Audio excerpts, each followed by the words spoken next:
Hello, and welcome to Stories with Dice, an actual play podcast of some of our favorite tabletop role-playing games. Welcome back to Stories with Dice again. It's me, it's Ed, and I'm joined with my wonderful team. First, we've got my lovely co-host, who's I'm pointing, and you can't see what I'm pointing at, is Marco. Hey, Marco. Hello, Ed. And my lovely players, Tony. Hello. Douglas. Hello there. Sol. Hello. And Pete. Hi. Cool, we're all here. Excellent. As usual, if you're listening to this on some wonderful bit of social media, whether it's YouTube or some kind of podcast app, whatever, you give us a thumbs up, a like, a subscribe, a follow, whatever it might be. That'd be great. If you'd like to join us in Discord, please do so. If you would like to go to our website, you can do that too. We have a Facebook group. You can go to that as well. We also have a Patreon. If you like what we're doing and you want to give us some cash, we will never say no. I think last time we mentioned Marco's yacht. I'm looking forward to having some kind of like little helicopter to fly around. So give us some money and we can make that happen. All the links are in the description below. And that's me done with that. Let's get back to the episode this week. I'm going to ask Marco. You're a bastard. I tell you what, how about we do it as a group thing this time? That sounds like fun. That's a good idea. We can all kind of like work off each other. Okay, someone start. I can start if you want. Go for it. What I remember is that we actually went to the house of the doctor that apparently was implicated with these robots. I think he was called Dr. Jonakers. Yeah, like that. Jonakers, that's correct. And I think Jonakers. Yeah, and I think Johannes called her first, right? And he was getting this recorded message or something weird. Yeah, you went to the front gate and there was like a little push button to kind of... Exactly. We went to the ringer and there were like these weird messages. So at the end, we decided, okay, we're gonna go in, and we kind of, we were trying to sneak in, but there were like these crazy robots coming for us, and we had this big battle. I mean, for kids, I think it was pretty awesome with swords, sticks and shields and things like this. Yep. And we defeated them, but barely. I think we had to push and suffer a bit. But then we managed to get inside the house, which has this crazy C shape or kind of very weird shape house. Yeah. It was a weird, odd kind of like... Yeah, exactly. And then we managed to, get all the way to the top. And I will let perhaps Anthony say what happened after, or Douglas, or whoever. Let's see what happened after that. I don't recall. Switch to what Anthony was up to and Susie. Yeah. So Anthony, that makes sense.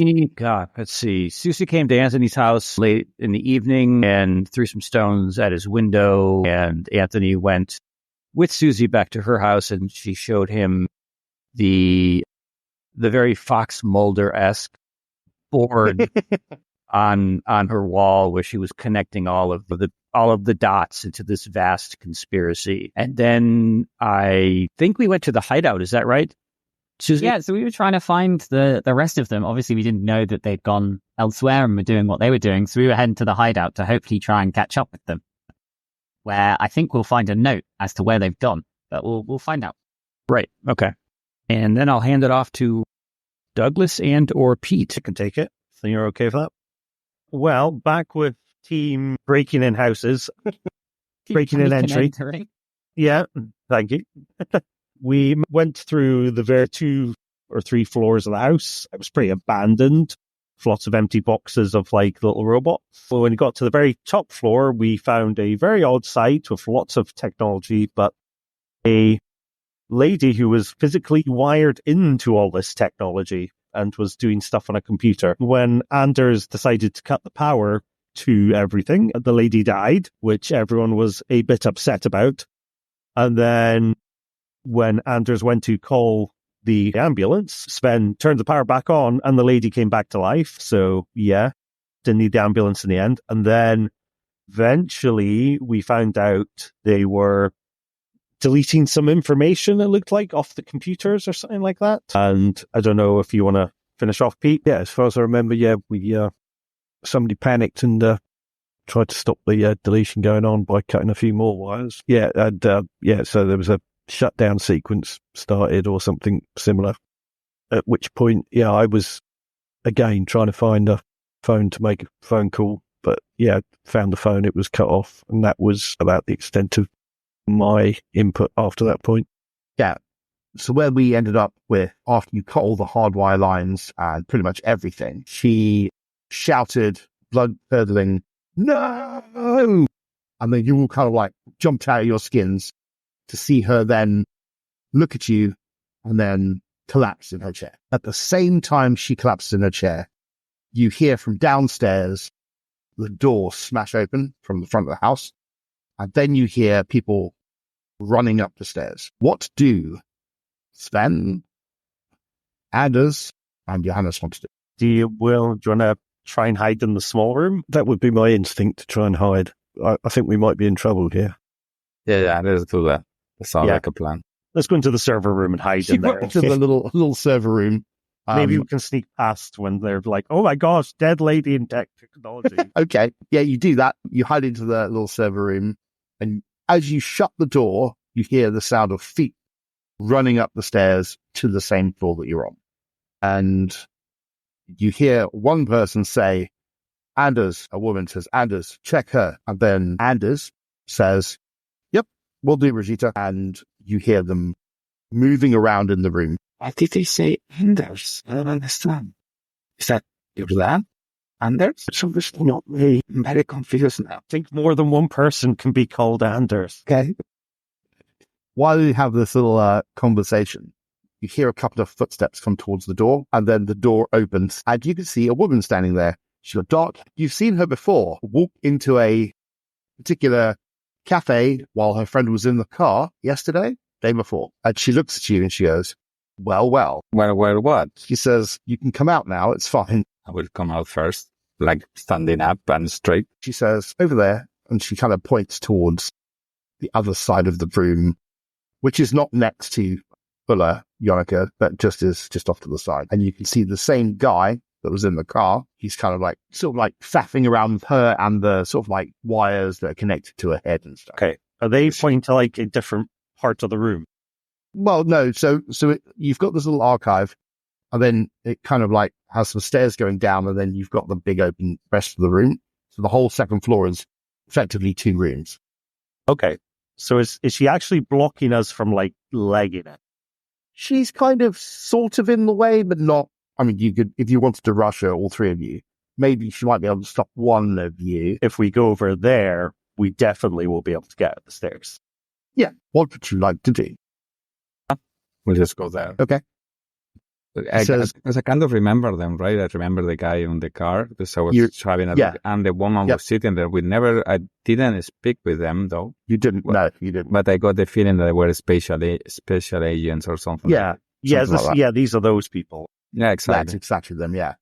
She pulls out an ID which says Rix Energy on it, and she says, "We will take it from here. We are investigating this lady, and we will make sure she's taken care of." She says to you, "Can you give me your names, please?" And she pulls out like a little pocketbook. What do we know about this Rix Energy, apart from the fault of the loot? The Rix Energy is the original company in Sweden that basically deals with all the weird stuff that happens in the loop, but they're also the people who patented all the sort of magnetron vehicles. And so they are the main power company, the main energy company, the main scientific company, all behind that. So essentially, without Rix Energy, you wouldn't have the loop, wouldn't have all the other stuff. So they are quite a powerful organization. But essentially, they are the equivalent of, for anyone who's listening, they would be like an energy company, like British Gas or whatever it might be, right? But with way more sway. So they're not the police or anything. They're just literally a company. So we're under no obligation to do anything, really. They're sort of, if you could almost be a federal company, that's something that it would probably be. Yeah, so it's something along those lines. They've got a lot of sway. So, I mean, if they wanted to speak to the police, they could get the police here straight away if they wanted to. They would have done that already. But they would have done that already if that's what they wanted to do. I'm going to ask her, so what do you plan to do with all this? Why? Well, we'll sort all this out. We're gonna kind of tidy everything up and make sure she's okay. Obviously, we'll take her to an advanced medical center to make sure she's fine, and we'll sort out all the other problems. Don't worry, we'll kind of deal with all the rest of it. Well, you do realize that, there is a big conspiracy going on here. The man turns around and says, yes, we're well aware of that. Thank you very much, Sven. Do you know my name? I know a lot about you. Right. You say so. But So I don't need to give you my name. You already know me. you can see that she's sort of like rolling her eyes. Classic business power move from the woman. I can respect that. As she says, look, go home. Don't tell anyone about what's going on. You're just going to get whoever you tell into a lot of trouble. We understand that you know what's going on, and that's great. But at the moment, you need to make sure you don't tell anyone else, especially any other adults. If you tell them and they try and get involved, you could get them killed. What are you doing about the factory? It's all in hand. We're trying to get it sorted because I appreciate that you've tried really hard, but you're just a bunch of kids. I'm going to cut to Anthony and Susie as you get to the hideout. Hello? Is anybody here? Hello? No answer. Anthony's Might be cleaning. sleeping. Anthony's cleaning his glasses and squinting. I can't see Totally anything. Totally not, because Marco's doing that. Yes, exactly. I'm going to just head on up. You head on up. It's the usual place, except the only thing that's now out of place is a large note that's been written, which is on the desk. Get up, read it. I have not gone over the last episodes that we talked about it, so I can't remember what's in it. But it essentially says that they've gone off to this address to go and see what's going on with the person who created these things. Let's see. Too late. They've already gone. Look. I'm going to pass him the note. They're in a lot of trouble. How fast do you think we can get there? Can we leave our bikes around here somewhere? Someone better. I'm going to look around, see if any bikes have been left around. I know the bikes have gone. I think we're going to have to run. There is a car in there that, that Johannes, that Anders uses. Do we know where the keys are? You do? No, you're not supposed to. I thought I hid them well. Susie, do you know how to drive this thing? No. What do you mean, no? Well, I'm sure I could work it out. It can't be that hard. But no, we're not doing that. That's really not sensible. And Nothing we've been about putting this ourselves is- in as much danger. Tell me one thing about this whole situation, Susie, that is sensible. I mean, come on. We should be playing Dungeons and Dragons by now, not this. I roll my eyes. How far away is where they've said they've gone? So for you guys, if you were to run there, it's probably going to take about half hour to do that. If you drove, you reckon it'll probably take you about Cool. 10 minutes. Imagining a child trying to estimate distances. Yes. He's incredibly confident that we could run it. It's just round the corner. Anthony, try starting up the vehicle. Okay.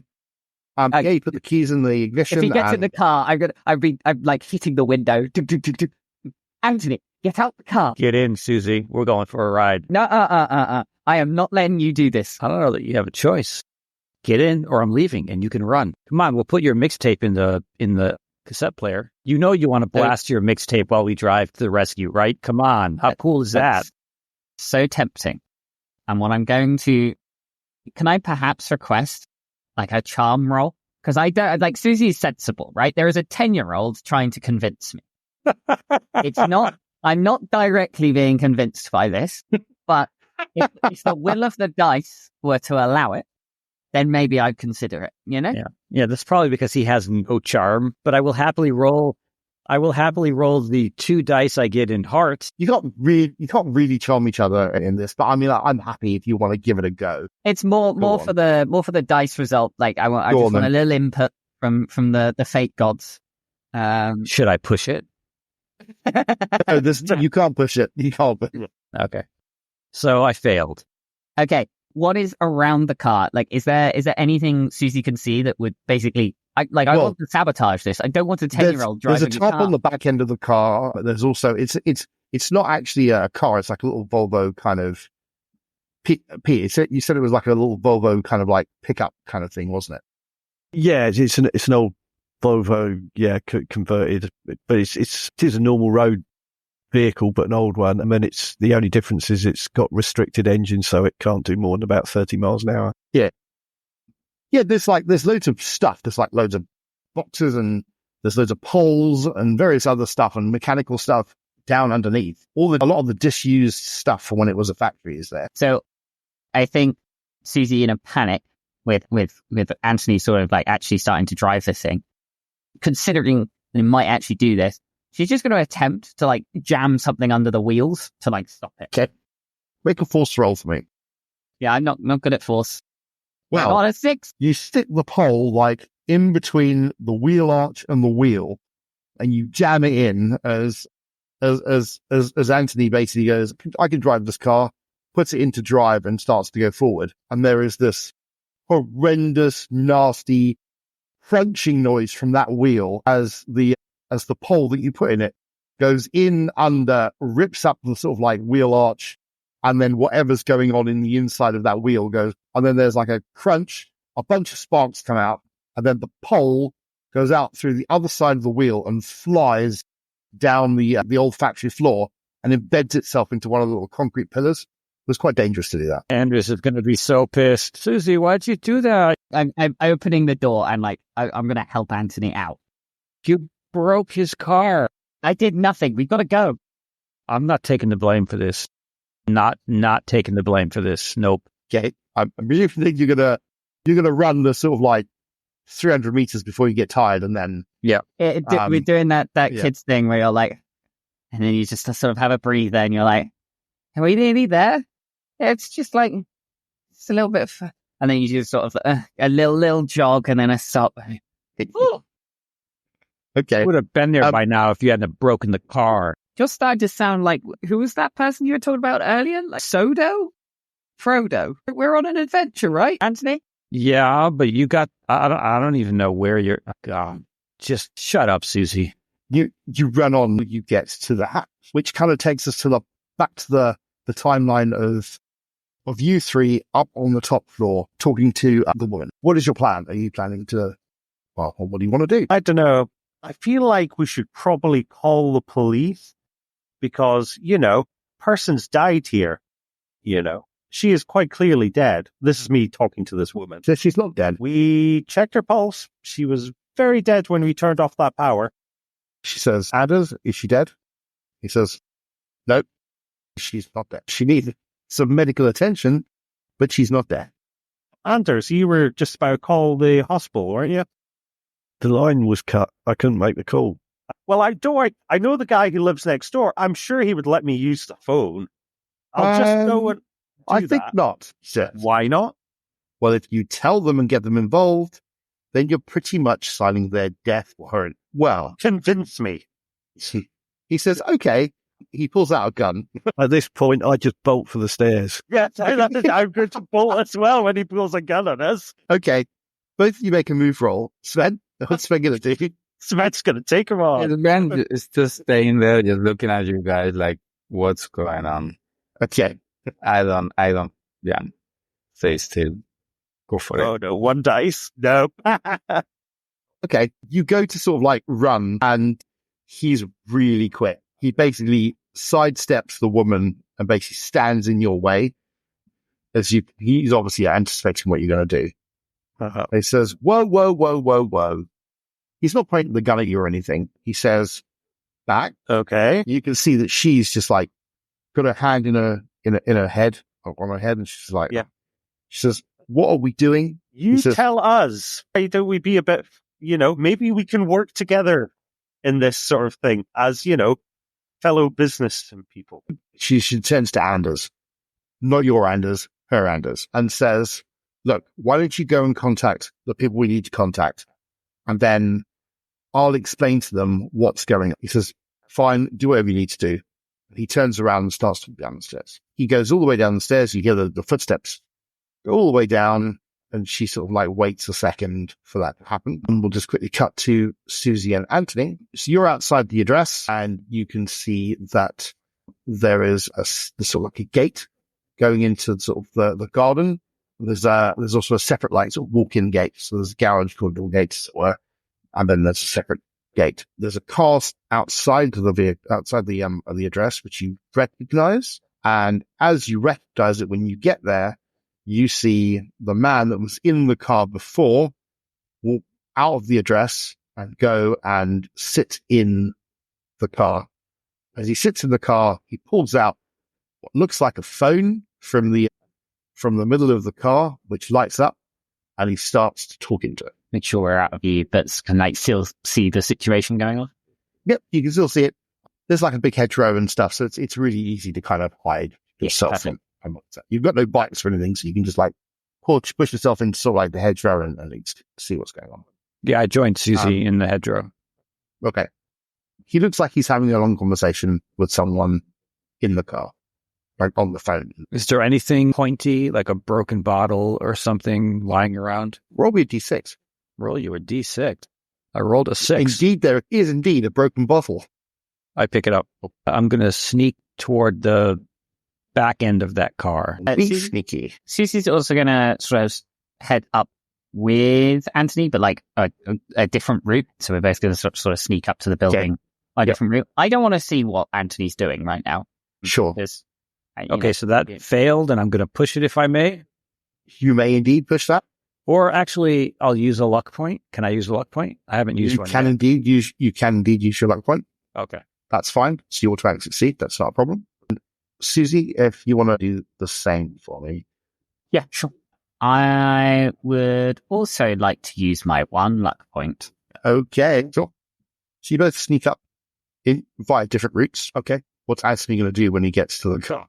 Can I hear his conversation? You can. Like, if you get to sort of like the rear wheel, you can kind of probably hear them while he's talking in the car. Yeah, that's what I'll do for the so time you catch being. him. Yeah, you catch him saying, yes, sir, we've got 5 kids who are aware of the situation. We have Yonica. In fact, he says, we have Dr. Yonica. She's currently unconscious and has suffered a brain trauma. Yes, we're going to need to have a trauma team come down and pick her up. We're also going to need a cleanup team to her house. And we also would probably need a deeper dive into the following people. And he starts mentioning all of your names. And he sort of, says your full names, your addresses for each one of you, and your parents and all the rest of it. So he's basically talking about someone coming and cleaning up problem. I am going to let out the air on his tire, that back tire that I'm near. Susie's sort of trying to look for any signs of the rest of them, like any of their bikes, any of their, any listening out. Then actually, yeah, in the hedge on the outside, the bikes are sort of like just next to the entrance gate into the property.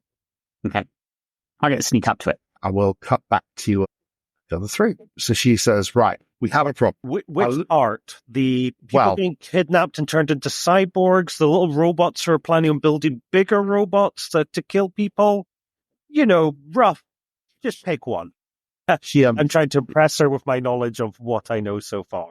So, what can I tell you? Some artificial intelligence has escaped from our facility, and they took over a factory just on the outside of town.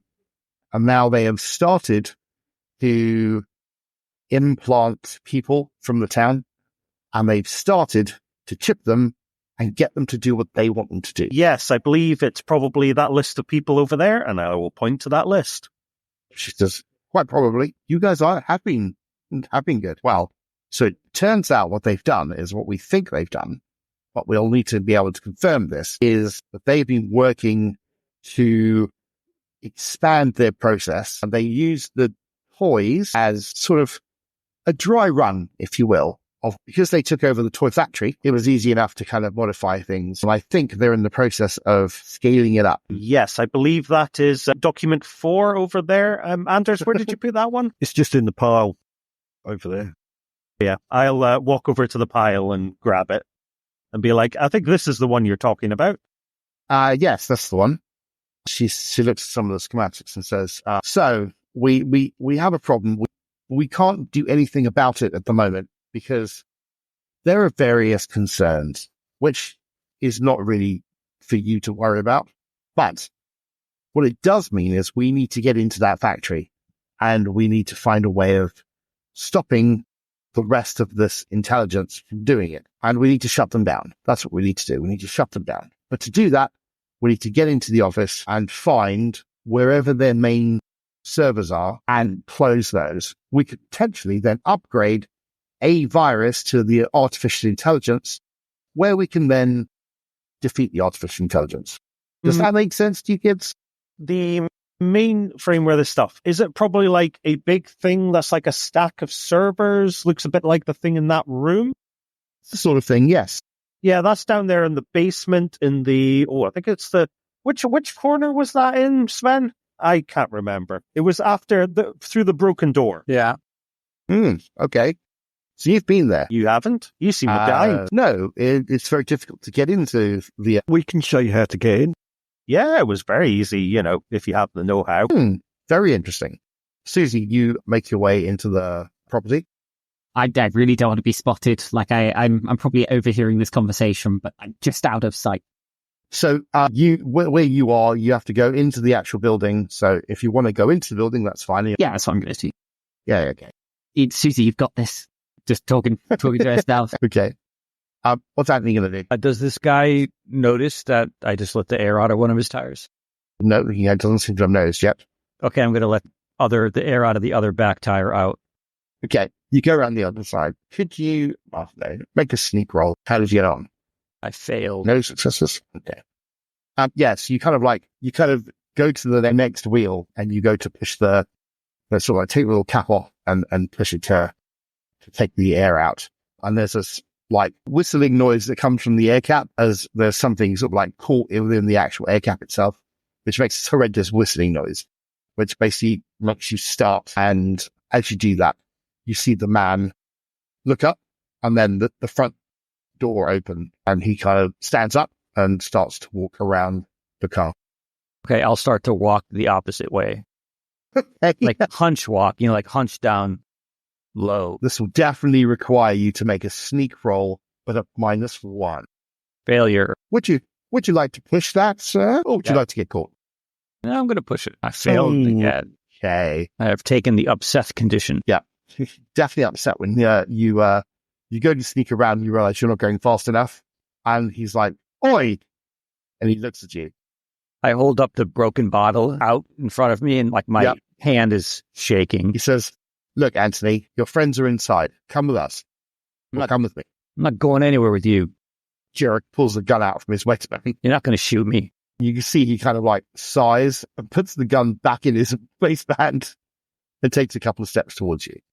Susie, you go into the house and you make your way up the stairs. You make your way up the stairs and you can hear Anders, Johannes, and Sven having a conversation with a woman whose voice you recognize. Mm-hmm. And she's sort of like explaining and they're having a conversation. I believe the term is negotiation. Yeah, it appears that Johannes is having a negotiation. The others don't seem to be negotiating much. And she says, so, yes, some help will be really helpful. They don't seem to want to hurt kids very much, but they are willing to harm adults. I'm going to have a look around. If I've got a good spot to I can overhear them talking with a woman, I'm going to find a quick spot that I can hide out the way just in case they come this way. Yeah, there's a bedroom off to the side. So I'm just going which you can kind of just open the door a crack and then you just hear. Yeah, that's what I'll do. What's going on? Yeah, that's fine. Says, look, I'm not going to lie. We're probably going to need your help. And I've never needed to rely on a lot of people, let alone a bunch of kids. Go on. How would you like to be deputized? How would I like to be brought on as consultant? Sure, we can have you on as consultants. With the fees as well. Sure, I mean, we can figure out something. I'll look at Sven Anders and be like, you happy with that? Yeah, the sort of money Anders is nodding his head. Yeah, we'll go along with that. We could probably arrange sort of like a couple of 100 kroner for you. Make it 200. We will attempt to bargain. Okay. Okay. Shall we shake on it? What was your name? Sorry, you never said. Brigitte. She puts her hand out. Yeah. I will shake on it. I assume you already, but Johannes, Sven, Anders, you already know Anders. Yes, we do. Yes. And about the robots not willing to hurt children, he'll lift up his trousers and show the cut he got from the robots and be like, they do get quite vicious if provoked. Well, that could be a problem. Anthony, the man says, okay, well, and he takes a couple of steps forward and says, look, just give me that. Back off. And he goes to take the thing out of your hand. I push it forward into his hand. Can you please make a force roll for me, please? You're going to require 2 successes. Yeah. Failure. Yeah, you got to do your best. Right. Clearly, he's an experienced fighter against a 10-year-old boy. He takes the thing out of your hands and grabs your arm behind your back and puts his hand over your mouth.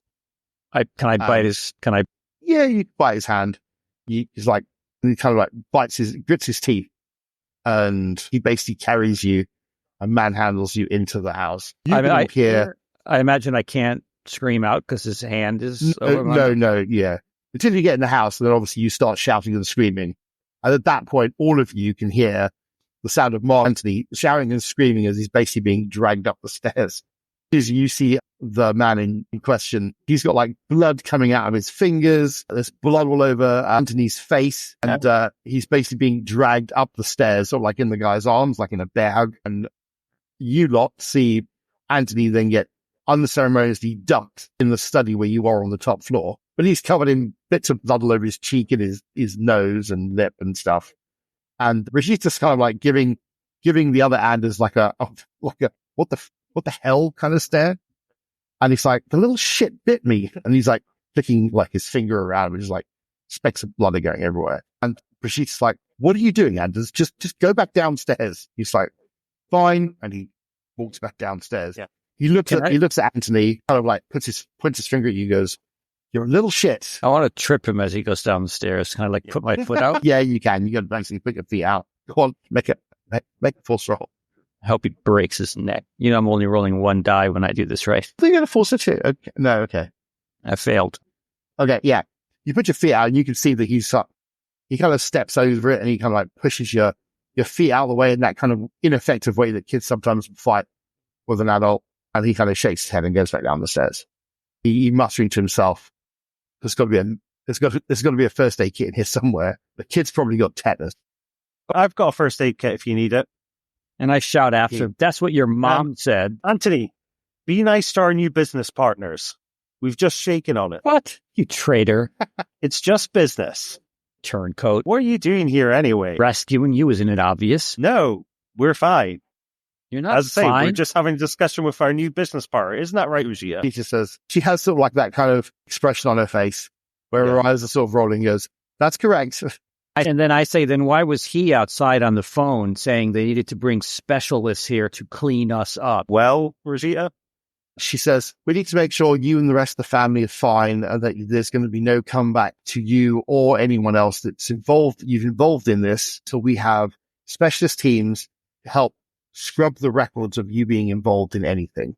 That's a lie. We call them cleaners. It's a lie. They're in on it and they know they're going to go after our parents. They're going to kill all of us. It's a lie. Unfortunately, Antony, I think they're the best chance you get. Have a look at this list. This is the list of people the little robots are after. And I will point to that name down there. Is that your dad, I believe? I look at her and I say, you touch my dad and you'll be sorry. She looks at you and says, I don't want to hurt your dad. It's not me. It's the artificial intelligence that's going to want to do that. I want to stop them from doing that for you. Can we just take him aside and just explain quickly because he's not really up to speed? Sure. How about I let you make a decision? You have a quick conversation.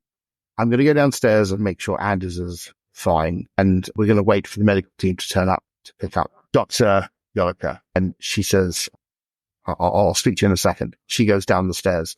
As she goes down the stairs, she passes you in the bedroom, Susie, and goes downstairs. Okay, I'm going to run upstairs. Both of them are downstairs. I'm going to run upstairs. Susie's here. What is going on, guys? Those people are going to kill us. I heard him on the phone in his car. And Douglas is a turncoat. I don't know who Douglas is, but Johannes. Yes, maybe he is. Johannes is a turncoat. I'm just doing business and whatever that'll help. We want to solve the robot problem. This is the best way to solve the robot problem. Plus, we're getting paid. Isn't that right, guys? He's Lando Calrissian. I don't know what that is, Antony. What's a Lando Calrissian? Anders, come on, help me out here. No, we're getting paid, Antony. They're going to kill you and all your parents. No, we just got to get them into the factory. They'll take down the servers we found in the basement and we'll all be all right. Susie, they've all been compromised. Look, Susie, come here. look at this list. This is a list of all the people that the robots are taking away. Sven's dad's on it. Look at this name here. There's Anthony's dad. That lady there has the same surname as you, right? Can I take the paper and look at it? Your mum's on the list. She's just staring at it for a bit. Sven, what do you think about all this? I don't trust police much, but these are special agents. They're not special agents. They work for Rick's Energy. They're not special anything. They don't work for Rick's Energy. Do we know that? So does their ID. I know they don't work for Rick's Energy.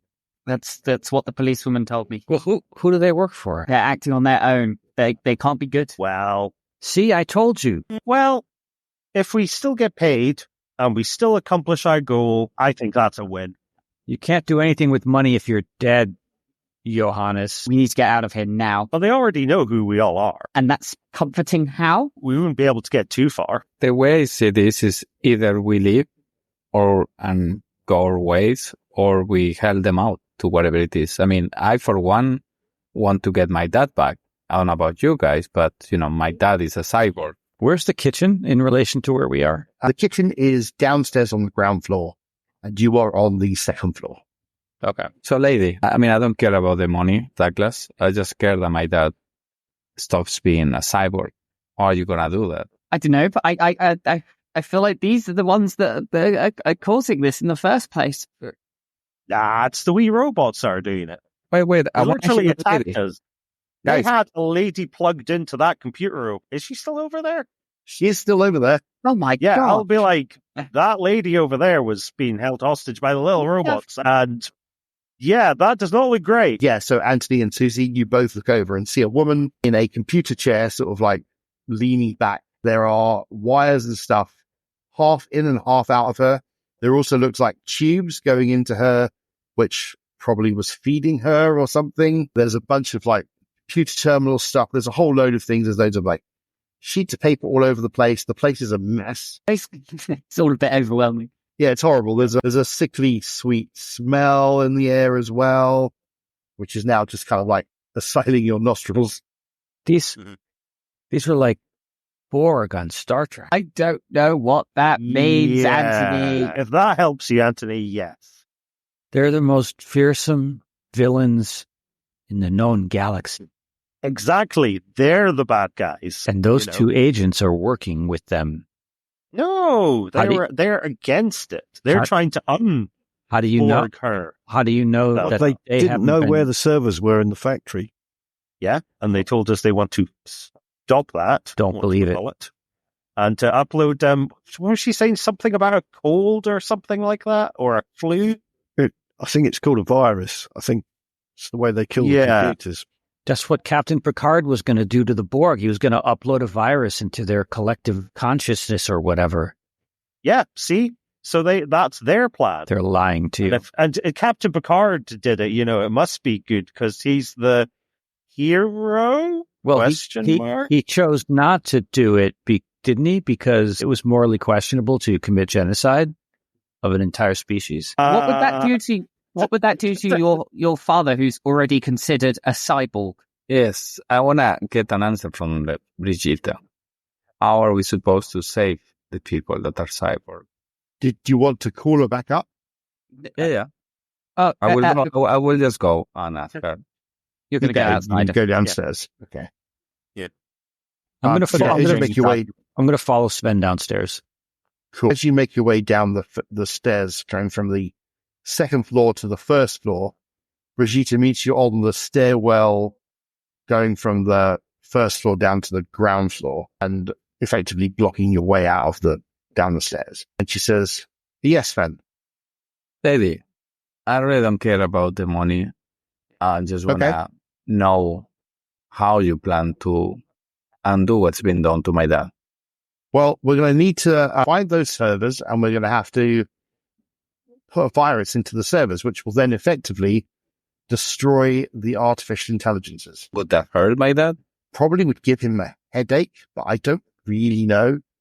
In theory, if we cut the data going from the artificial intelligences to everyone who is chipped, that should just stop the data transfer and then they should be fine. You don't work for Rick's Energy, so who do you really work for? She looks up past Sven to Anthony on the stairs. You work for someone who would like this to all go away. And who would that be? I'm not at liberty to just tell you that. So you lied to my friends, and you're not at liberty to tell us the truth, so why should we trust you? You don't know what's going to happen to Sven's father. Why should we trust you? You can choose not to trust us, and that's fine. Go home, and at some point when the entire town is chipped and turned into a bunch of, what did you call them? Cyber zombies or cyborgs, then you will happily join them, and you'll all be working for the artificial intelligence. Or we can try and work together, although according to your friends there, what we thought would be really helpful would be that they wouldn't hurt you because you're kids and don't see you as a threat. That's obviously not what's happening at the moment. Why do you need a bunch of kids to help you? Because if we go in, we will... Oh, I get it. I understand. We're cannon whereas they fodder won't, to you. Well, they won't hurt you. Although now I've found out that they're obviously, the way they've been dealing with people has changed now. The last information we had is they would not see children as a threat, and therefore they'd be able to, generally walk around and do what needs to be done, but I understand that, See, I think you guys created this thing and it's gotten out of hand. That's what I think. And now you're trying to clean up your own mess. Okay. I think that maybe makes you If that will make you feel better, then sure. No, what would make me feel better if you got out of the way and let me walk down the fucking stairs, lady. What are you going to go and do? None of your business. You said I could go home, right? So get out of the way. She basically looks over at the guy and he basically just shrugs. Okay. Gesture of good faith, she says. Off you go. You can all go home. And she sort of takes a couple of steps down the stairs and says, think about it. Don't think it too long, because for every day that we wait, more people will be chipped and more people are going to get hurt in the long run. But no, you go ahead and think about what you'd like to do. And that's no problem, Anthony. And she's at this point, she's backed off and she's left the stairs open, so you can all kind of leave if you want. I go down the stairs to the ground floor. Is she still on the stairs? Can she see me? Yeah. So she basically goes down onto the ground floor. So she's now standing in the hallway. You need to either go out the front door or you can go into the dining room, the storage room, the kitchen, the bathroom. I go into the kitchen. Sven, you're next on the stairs, looks at you. And Sven, what would you like to do? No, I'm fine with the answer she gave me.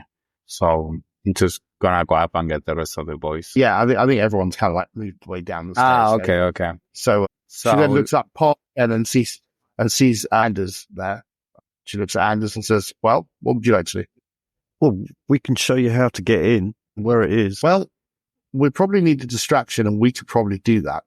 If I was to give you, and she looks over at the guy, the thing you need to upload, I've got a disk that you can upload onto the mainframe or onto the servers. You could deliver the virus, and we'll make a distraction on the other side, and then they'll come to us. I nudge Johannes and whisper, danger money, more money. Yeah. So, okay.